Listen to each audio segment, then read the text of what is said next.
안녕하십니까. 알파스트리트 파트너스입니다. 2026년 3월 17일 화요일 마감 시장 보겠습니다. 코스피 지수가 1.63% 올라서 5640으로 마감을 했습니다. 네, 오늘 코스피 시작부터 많이 올랐었는데요. 거의 3% 가까이 오르기도 했었는데 마지막에 좀 힘이 빠지면서 1.6% 상승으로 마감을 했습니다. 오늘은 외국인이 그래도 그렇게 많이 팔진 않았고요. 1700억 정도 매도를 하면서 외국인 매도는 계속해서 이어지고는 있지만은 그래도 최근 들어서는 상당히 적은 그런 매도를 보였습니다. 네, 어제 미국 증시가 드디어 좀 반등을 하긴 했습니다. 근데 그동안 워낙 많이 빠졌고, 1% 반등은 충분히 나올 수 있는 그런 상황이었고요.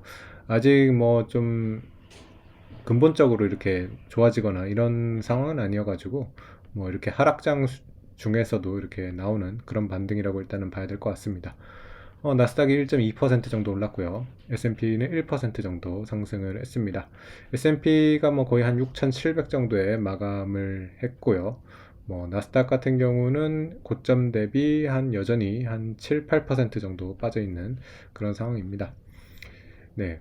일단 어제 반등한 거는 엔비디아 이제 GTC도 있었고요. 이런 메모리 쪽이라던가 이런 쪽이 그래도 강세가 나오면서 전체적으로 빅테크를 중심으로 좀 반등을 했고요. 특히 마이크론 같은 경우는 3.7%나 오르면서 메모리 반도체는 계속해서 좋은 그런 모습을 보여줬습니다.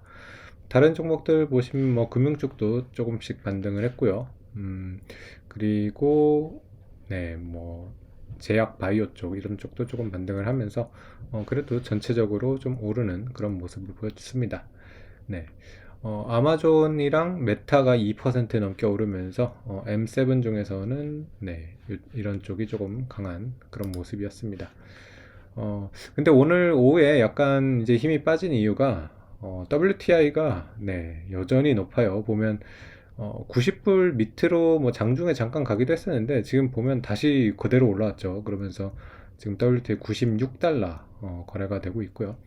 네, 그래서 이란 사태 이후로 지금 유가는 한 90불대에서 이렇게 자리를 잡고 있는 그런 모습인데, 장중에 거의 100불 가까이 이렇게 가기도 하고요.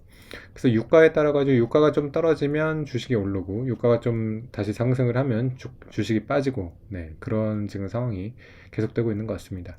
우리 시장 같은 경우도 막판에 좀 빠지기는 했는데, 미국 시장 같은 경우도 지금 선물 보시면 약간 빠지고 있거든요. 네, 이게 아침에 보면 미국 선물 같은 경우도 약간 플러스였는데, 유가가 오르면서 약간 이렇게 마이너스로 가는 그런 모습이었습니다. 그리고 또 한 가지 또 특징적인 게 비트코인이 좀 반등을 하기는 했습니다. 네, 7만 거의 6천 풀까지 반등을 하기도 했고요. 마찬가지로 주식이 막판에 조금 빠지면서 비트코인도 약간 하락하면서 7만 4천 불대 정도로 내려왔는데 그래도 상대적으로 좀 강한 편이라고 봐야 될 것 같습니다. 비트코인이나 이런 코인 시장 같은 경우는 사실 이란 사태 이전부터 워낙 많이 빠져 있다 보니까 어떻게 보면 매를 먼저 맞은 그런 느낌이긴 해요. 그래서 정작 이란 그런 전쟁 이후로 비트코인은 더 빠지지는 않았고, 네, 오히려 이렇게 반등할 때, 좀 먼저 이렇게 반등을 하는 그런 모습을 보여주고 있습니다. 네, 달러원 환율 같은 경우는 1490원대에서 계속 거래가 되고 있고요. 네, 그리고 금 가격, 은 가격도 금 5000달러, 은 80달러, 이 정도에서 거래가 되고 있는데, 상대적으로 금, 은 가격은 네, 고점에 비해서는 조금 빠져 있는 그런 모습입니다. 네. 오늘 우리 시장 같은 경우는 일단은 사실 이제 어제 네, 마이크론이나 이런 데를 봤을 때는 좀 삼성전자 하이닉스가 많이 강할 것 같기도 했는데 하이닉스 같은 경우는 오늘 네, 아침에가 좀 좋았고요. 오후 들어가지고는 이렇게 좀 힘이 빠지는 그런 모습이었습니다. 그래서 100만 원 밑으로 마감을 했고요. 삼성전자 같은 경우는 그래도 2.7% 오른 채로 마감을 해가지고 19만 3,900원 마감을 했습니다. 오늘은 다른 좀 섹터들이 그래도 좋았는데요. 현대차라던가 LG 에너지 솔루션 이런 회사들이 3% 넘게 상승을 했고요.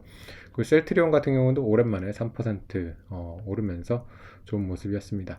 그리고 삼성전기가 8% 오르면서 상당히 높은 상승률을 보여줬고요. 오늘 좀 빠진 종목은 하나 에어로스페이스가 5% 넘게 빠지면서 방산 쪽은 조금 힘이 빠지는 그런 모습이었습니다. 네. 그래서 뭐 이러한 지금 이런 전쟁 중에는 확실히 주식이 그렇게 탄력적으로 올라가기는 어려운 것 같고요. 계속해서 5,500 정도를 중심으로 이렇게 횡보를 하는 그런 모습이라고 봐야 될 것 같고요. 아마 여기에서 새로운 이렇게 박스권을 지금 형성하고 있는 게 아닌가 이렇게 생각이 됩니다. 그래서 뭐 많이 빠지면 5,000 초반 그리고 올라가도 뭐 한 6,000을 넘기는 힘든 네, 이 정도에서 지금 왔다 갔다 하는 그런 모습이 되지 않을까 싶습니다. 네. 그래도 뭐 외국인 매도가 조금 잦아드는 것 같아가지고 이제 조 단위로 이렇게 팔지는 않으면 네. 그래도 우리 증시가 상대적으로 잘 버틸 것 같긴 하거든요. 지금 코스피 같은 경우는 상당히 호재도 많은 것 같습니다. 내일 특히 이제 기대되는 게 삼성전자가 특별 배당을 아마 발표할 거로 지금 예상을 하고 있거든요. 그래서 좀 배당이라던가 이런 것들이 잘 나오고 주주환원 같은 것들이 계속되는 모습이 보이면 또 이제 저가 매수가 들어올 수 있거든요. 그리고 지금 다른 회사들도 보면 자사주 소각 같은 것도 많이 일어나고 있고요. 그리고 제도적으로도 봐도 지금 중국 상장도 금지하려고 하고 있고, 여러 가지 이제 주주 친화적으로 좀 미국 증시를 어느 정도 좀 벤치마킹 하려고 하는 그런 지금 정책들이 나오고 있기 때문에, 코스피는 그래도 좀 긍정적으로 보는 게 맞지 않을까 이렇게 싶습니다. 네, 오늘 시황은 여기까지 하겠습니다. 감사합니다.